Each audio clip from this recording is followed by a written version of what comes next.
Sekarang ini kalau tidak disertai dengan hal-hal yang bukti nyata, hal-hal yang 100% membuktikan itu, anak-anak bakalan kurang peduli.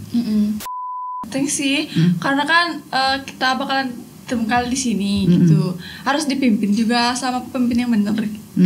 Kita lihat dari kepribadiannya mereka dan kedisiplinannya mereka dan tanggung jawab yang mereka tepati. Penting banget memilih, karena memilih tuh kalau salah aja memilih pasti bakalan bete gitu.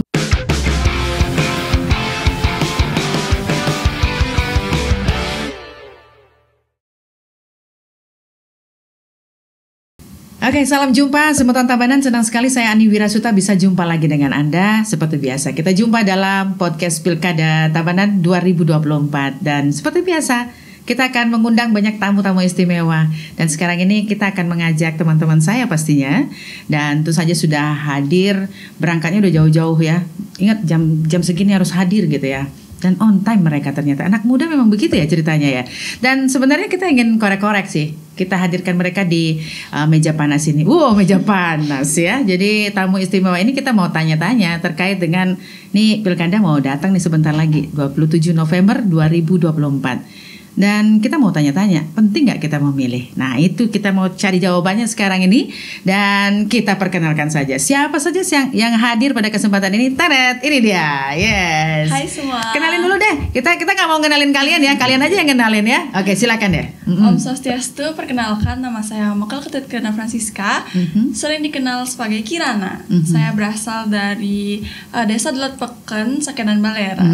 Ternyata tetangga sebelah ya. Oke, baik. Lanjut. Om Swastiastu, perkenalkan nama saya Iputu Krisna Abdurrahman Putra, sering dipanggil Krisna, dan saya juga berasal dari SMK Pariwisata Triatmajaya Tabanan. Oke, ya jadi mereka ini anak-anak SMK masih hijau ya. Dan pastinya teman-teman udah tahu ya, kalau udah baju-baju gini pasti mereka dikenal dengan istilah keren, generasinya paling keren gitu ya. Gen Z. Wes. Ya jadi kalau dapat predikat Gen Z kayaknya bangga banget ya dibandingkan generasi kita baby boomers kayaknya gimana gitu ya. Tapi nggak apa-apa, kita nggak mau kalah dengan generasi yang namanya generasi Z gitu ya. Oke, jadi mudah-mudahan ini akan menjadi apa istilahnya pelajaran juga buat kita. Ini tugas kita ya, dalam artian untuk menjadikan pemilih cerdas. Nah, pemilih cerdas tuh kayak apa gitu. Nanti kita korek-korek aja. Apa mereka sudah cerdas menjadi pemilih? Kita coba aja. Ini ngomong-ngomong dulu nih, kalian sudah tahu nggak ada pilkada atau apa itu informasinya? Tahu dong. Sudah tahu ya? Sudah. Oke, berarti kita berhasil. Karena ini butuh perjuangan ya. Jadi perjuangan bagaimana mensosialisasikan pelaksanaan Pilkada Tabanan 2024 yang dilaksanakan tanggal 27 November 2024. Nah, melalui media ini kita mau sekalian sosialisasi. Kalian kan dari SMK Triatmajaya ya. Keren banget sekolahnya nih, anak-anaknya seperti ini nih ya. Jadi lumayan nih, sebelum kita ngomongin yang panas-panas gitu nih, kita ngomongin tentang di sekolah kamu tuh kayak apa sih teman-teman kalian kalau ngomongin tentang politik gitu? Kadang-kadang teman-teman tuh ngomongin yang lagi hot-hot aja sih. Kalau misalnya lewat di beranda TikTok gitu pasti bakalan diomongin. Oke, jadi kita harus ada di beranda TikTok berarti ya? Iya. Wah, berat juga tugas kita ya. Oke, nih sekarang kita langsung aja. Jadi ini ada ya, kita juga tanyakan kepada yang lain gitu ya. Kalau ngomongin politik anak muda kadang-kadang males aja. Lebih yang seru-seru, yang asik-asik. Emang memilih pemimpin nggak seru ya? Menurut kalian gimana? Bagi mereka mungkin memilih pemimpin itu merupakan hal yang bisa dibilang ribet ya. Padahal itu merupakan hal yang paling penting. Karena dengan kita melakukan pemilihan pemimpin itu, kita bisa mengetahui bagaimana kedepannya tempat yang kita ditempati saat itu.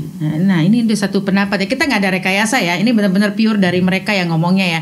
Ini sebenarnya kita juga survei kecil-kecilan gitu. Dan gimana menurut kamu? Penting sih, karena kan kita bakalan tinggal di sini gitu. Harus dipimpin juga sama pemimpin yang benar. Oke, pemimpin yang benar. Ini jadi pertanyaan yang agak gimana ya? Gimana cara mencari pemimpin yang benar ya? Iya, ada standarnya atau gimana? Nah, ini kita mau tanya-tanya juga ya. Kadang di masyarakat juga kadang ada beberapa tulisan pemimpin yang benar itu begini-begini gitu ya, tapi versi mereka kan setiap orang tidak sama ya. Makanya diadakan yang namanya pemilihan ya. Kalau kita kan kemarin pemilu udah sukses ya. Kita sudah.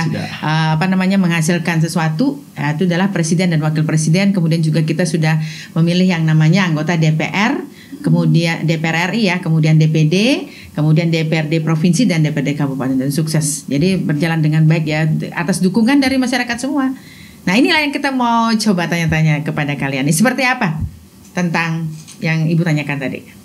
Menurut saya sih, untuk hal yang seperti itu merupakan hal yang wajib diketahui oleh semua masyarakat dengan cara kita menganalisis para calon-calon pemimpin tersebut. Emang bisa menganalisis?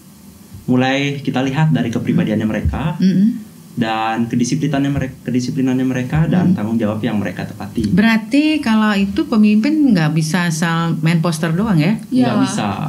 Kalau poster itu kan cuma dibaca aja, kita butuh bukti nyata juga. Iya, betul. Emang masa-masa kalian butuh itu? Butuh banget, karena anak-anak zaman sekarang ini kalau tidak disertai dengan hal-hal yang bukti nyata, hal-hal yang 100% membuktikan itu, anak-anak bakalan kurang peduli.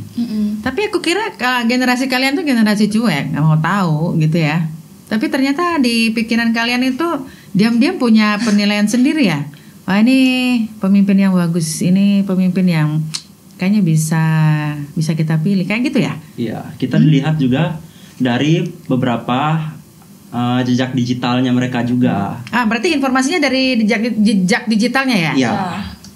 Emang seberapa kalian istilahnya hunting gitu ya di media sosial kalian gitu untuk mencari tahu calon ini sekarang ini pencalonan kan nanti kita mau lihat dulu nih gambaran kalian nih.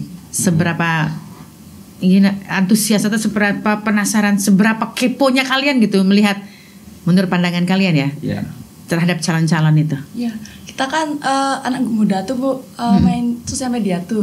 Kita kan kalau kepo itu stalking dah calon-calon pemimpinnya gitu. Oke, jadi cari kalah gitu ya. Kita sih mainnya di poster, baliho gitu kan. Kalau yang generasi kita, tapi anak muda ternyata punya cara sendiri ya.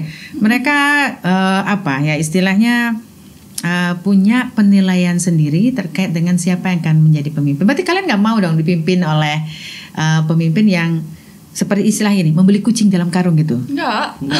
Tentu saja enggak. Yakin? Biasanya kan ada yang ngasih tahu, nanti pilih ini ya, atau itu pilih itu ya, gitu. Gimana tuh? Kalian bisa nggak? Mau nggak seperti itu? Enggak, jelas, karena ini merupakan hal yang penting, karena ini mau menjadi suatu hal yang sangat-sangat penting untuk menjalankan pemerintahan di tempat tersebut. Oke, berarti sudah ada pemahaman ya, karena mungkin kalian mendapatkan pengetahuan lewat PKN itu kali nggak ya? PPKN apa PKN ya? PPKN. Tapi selebihnya sih kita dapetin di internet. Ya, karena anak-anak zaman sekarang itu bisa dibilang 24/7 di internet. Ya full di situ ya, berarti. Ya. Oke, jadi artinya bahwa semua informasi itu lewat media itu. Iya, betul sekali.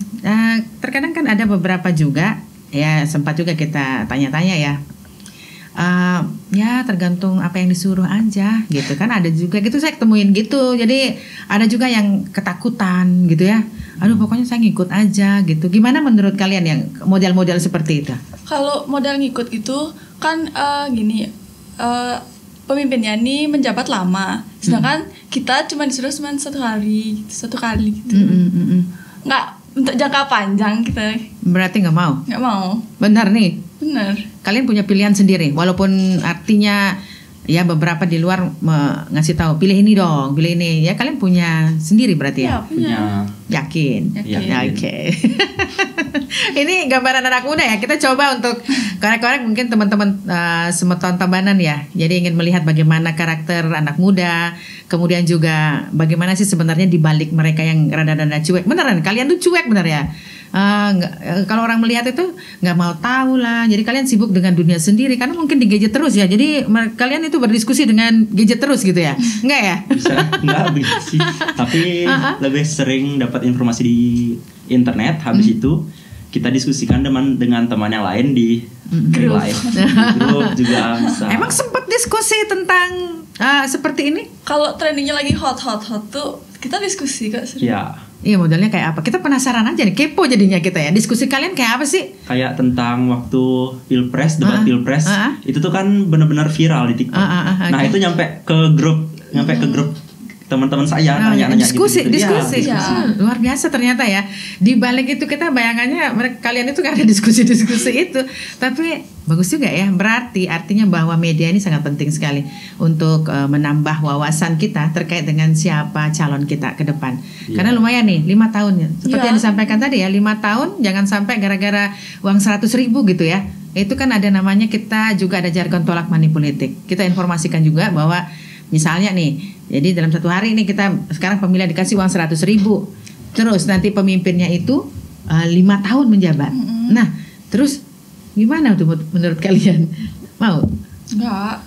Jelas tidak. Yakin ya. Tidak. Jadi buat calon-calon pemimpin ini menjadi catatan ya. Jadi artinya bahwa seperti inilah sebagian besar karakter anak-anak muda sekarang. Artinya mereka bukan di masalah uangnya, tetapi mereka sudah berpikir terkait dengan layak tidaknya pemimpin itu, ya, calon itu. Jadi jangan main-main artinya ya. Jadi mereka tuh cerdas-cerdas ini ceritanya nih.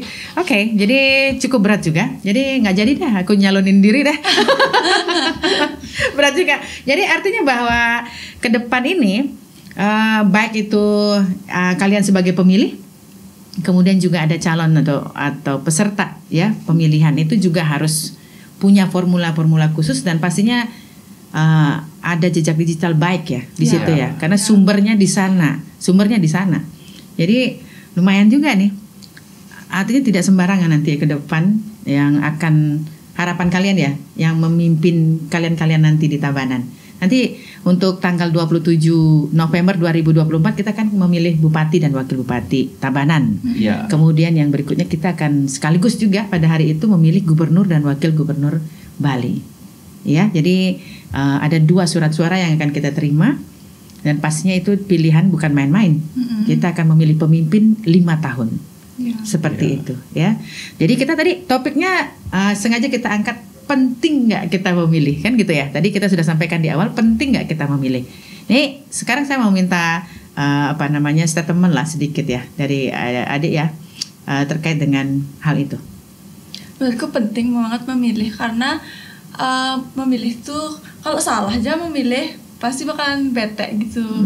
Harus benar-benar sih memilih. Bete sampai 5 tahun. Aduh menyakitkan sekali. Jangan sampai ya. Tapi makanya kita gunakan hak pilih begitu ya. Sebaik mungkin memilih pemimpin yang memang benar-benar layak untuk memimpin kita 5 tahun. Kan pemilunya 5 tahun sekali kan. Iya, itu udah. Makanya harus dipikir matang-matang, itu setiap 5 tahun sekali. Jadi jangan sampai kita bete. Ya istilahnya bete. Bayangin tuh 5 tahun kita bete dengan pemimpin kita ya. Yang terpilih. Wah, kasian banget nih. Maka dari itu jangan sampai terjadi itu. Artinya didorong teman-teman untuk menjadi pemilih yang cerdas gitu ya, yang layak pastinya ya untuk memimpin kita. Nih, menurut kamu gimana?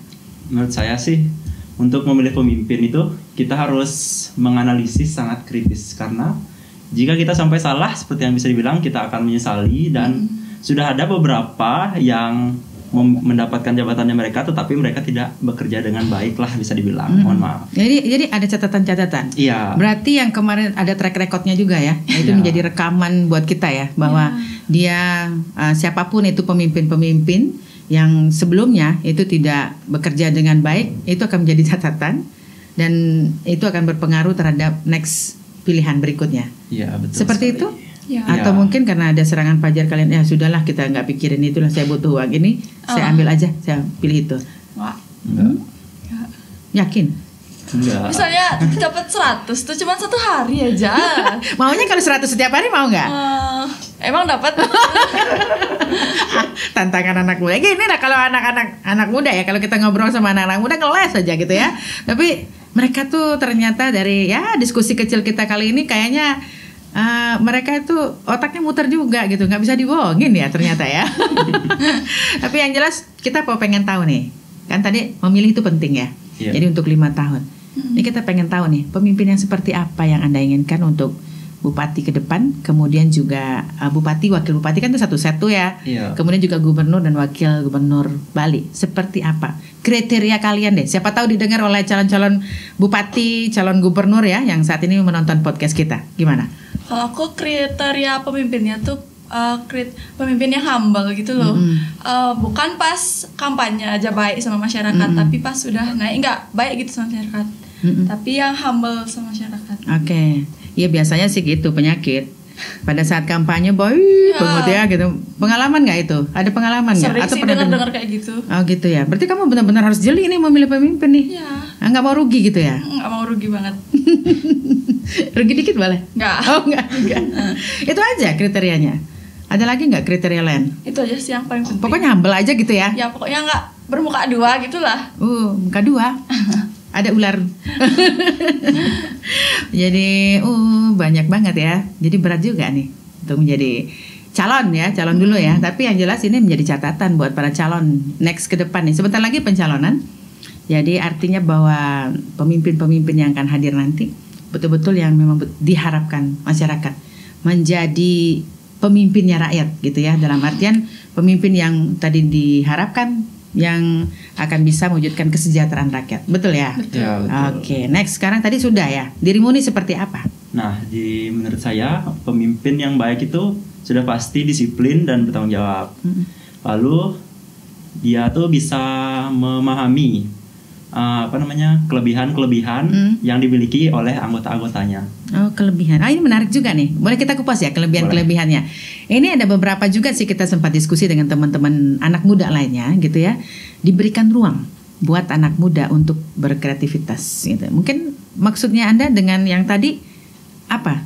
Itu kita dengan mengetahui kemampuan-kemampuan yang dimiliki oleh anggota itu, seperti misalnya di organisasi OSIS sekolah saya memiliki teman yang kalau di kegiatan yang formal itu dia jarang datang, tapi kalau kegiatan yang seni kebali-balian itu dia datang. Makanya saya sebagai wakil mentugaskan dia tuh di tugas yang dia minati, supaya kalau misalnya di pemerintahan seperti ini nih, kalau ada yang nggak cocok di bidangnya itu kinerjanya nggak maksimal. Jadi gitu. Harus tahu juga ya kemampuan personalnya ya. Jadi maksudnya passionnya di mana itu dikembangkan lebih maksimal. Menurut Anda artinya bisa lebih maksimal lagi hasilnya. Betul. Seperti itu ya. Tadi dibilang dalam sebuah organisasi OSIS misalnya. Ini memang di misalnya rapat-rapat agak kurang ini, tapi kemampuan di sisi lain dia punya sesuatu yang lebih. Ini kemampuan dari seorang leader ya, pemimpin untuk melihat kemampuan dari anggotanya. Nah ini dibawa ke pemerintahan, pemilihan bupati dan wakil bupati juga bisa memberikan ruang-ruang itu kepada anak-anak muda khususnya, betul? Nggak seperti itu, jadi mereka bisa lebih optimal untuk menunjukkan kemampuannya. Iya, oke. Wah luar biasa juga. Cocok kamu jadi bupati deh. Ya, oke. Next berikutnya apa lagi? Berikutnya yaitu ada ada sesuatu sih. Apa tuh? Yang nggak korupsi. Ini itu. Nah, ngomongin ini penting. Syukur kamu bawain materi tentang korupsi ya. Karena ini kan cukup menjadi hit ya. Jadi di beberapa media-media dan sekarang pun memang digalakkan. Jadi masyarakat selalu ngomong tolak korupsi, anti korupsi dan sebagainya seperti itu ya. Kita ngomongin ini secara umum. Ini terjadi secara umum ya. Bahwa ini yang harus kita perangi karena itu adalah uang rakyat kan. Jadi artinya memang diperuntukkan buat rakyat untuk kesejahteraan rakyat. Nah, gimana menurut Anda melihat banyak sekali sekarang di media di report ya terkait dengan pejabat-pejabat yang korupsi? Ya, menurut saya sih harusnya pemerintahan itu lebih ditegaskan lagi, terutama bagi hal-hal yang anomali atau yang mencurigakan di keuangan negara tersebut. Oke, jadi ini penting sekali dalam hal mengelola pemerintahan ya. Jadi kalau sudah bersih, clear, artinya sudah jelas arah tujuannya kemana. Jadi rakyat pun akan merasa tenang kan. Jadi nggak merasa dibohongin gitu kan. Betul. Oke, jadi mulia banget. Beneran kamu cocok loh jadi bupati. Ya. Sekarang usia kamu berapa? Saya tahun ini 17. Oh 17, oke. Berarti 17 lagi sekian tahun. Coba deh. Ya siapa tahu kan, ya, kita nggak ngerti siapa yang jadi bupati, siapa jadi presiden dan sebagainya itu ya. Tapi yang jelas artinya kalian sudah mempunyai kriteria pemimpin yang baik. Itu menjadi dasar buat kita ya, siapapun nanti calon-calon pemimpin, saatnya nanti waktunya memimpin bisa paham lah apa yang harus dilakukan. Oke, ini saya tergelitik dengan tadi ya, masih terngiang, bermuka dua seperti itu nih. Rasanya nih perlu dijelaskan gitu ya, sedikit aja. Bermuka dua tuh maksudnya kan tadi saya bilang juga pas gini aja, apa namanya, kampanye aja gitunya seru, baik gitu. Tapi pas sudah menjabat ternyata dia cuek sama masyarakat sudah. Oke, ya. Jadi kita banyak ngorek-ngorek nih. Ini sebagai referensi juga buat calon pemimpin ke depan, ini bagus juga nih. Jadi suara-suara kalian lah yang nantinya akan bisa membantu kami ya, terutama pemilih ya. Jadi pastinya bisa menggunakan hak pilihnya dengan cerdas. Jadi siapa yang layak untuk menjadi pemimpin kita itu referensi ya. Jadi masalah pilihan kan haknya mereka. Mau milih A, milih B itu adalah hak ya, bukan kewajiban kan gitu ya. Terserah. Jadi kan nanti resikonya 5 tahun gitu ya. 5 tahun dipimpin oleh orang yang ya siapa tahu misalnya tidak cocok, jadi YBT terus gitu ya. Enggak lah ya. Jadi pokoknya artinya apapun nanti seperti yang sudah disampaikan bahwa kita negara demokrasi. Jadi siapapun nanti pemimpinnya ya memang harus kita akui bersama dan kita bangun bersama Tabanan, Bali, Indonesia ya secara keseluruhan. Itu hanya sebuah proses pemilihan begitu ya, pemilu. Jadi setelah itu mari bangun bersama-sama. Ya, itu ceritanya. Tapi yang jelas jangan sampai salah gitu kan. Dalam konteks itu oke, setelah itu ya, tapi sebelum itu kan ada proses. Makanya gunakanlah hak pilih kita dengan baik, dengan cerdas seperti itu. Oke, jadi banyak hal sudah kita bahas, ternyata bisa menjawab keraguan saya bahwa untuk generasi kalian di sekolah kalian khususnya dan kalian ini, jadi artinya bisa menunjukkan kepada kita bahwa kalian tuh sebenarnya nggak cuek, kalian melek terhadap politik ya. Jadi perkembangan politik, situasi politik yang ada saat ini, tahapan-tahapan yang terjadi saat ini, kalian kepo gitu sebenarnya. Jadi bayangan kita, kalian itu nggak mau tahu. Jadi buat calon-calon pemimpin ya, masyarakat umum secara keseluruhan, bahwa ini adalah ruang mereka sekarang. Jadi untuk diketahui bahwa pemilih muda sekarang ini sudah mendekati angka 60%. Jadi penentu arah bangsa kita ini adalah dari tangannya generasi muda ini. Jadi gunakanlah hak pilih kalian dengan baik, dengan cerdas. Itu yang kita harapkan dari anak-anak muda ya. Dan tidak menutup kemungkinan juga kan di dalam data pemilih kita kan tidak hanya Gen Z ataupun pemilih muda aja, ada generasi-generasi sebelumnya juga. Artinya kita sarankan tetap untuk menggunakan hak pilihnya dengan baik pada saat nanti pilkada nih. Pilkada 27 November 2024 ya. Jadi sudah paham semua. Artinya nanti kan 17 sudah 17 ya? Bulan November. Pas ya? Oke, kamu? Saya pas hari itu saya ada 17. Oke, berarti disiapkan dong ya. Wah, jadi ini disiapkan diri, pasti siap untuk nyoblos gitu ya. Oke, jadi itu bincang-bincang kita bersama dengan adik-adik kita dari SMK Triatmajaya ya. Dan tentu saja mungkin mudah-mudahan bisa disaksikan oleh teman-teman yang lain, bisa memotivasi teman-teman yang lain agar mereka bisa menggunakan hak pilihnya yang memiliki hak pilih gitu ya.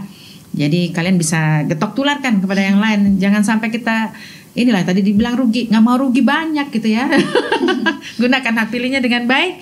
Itu tanggal 27 November 2024. Oke, kita punya jargon Pilkada Tabanan 2024 pasti nyoblos. Udah sudah tahu dia berarti ya. Oke, sip. Kita akan kompakan ya sama-sama ya. Oke, kita mulai ya. Kita mulai ya.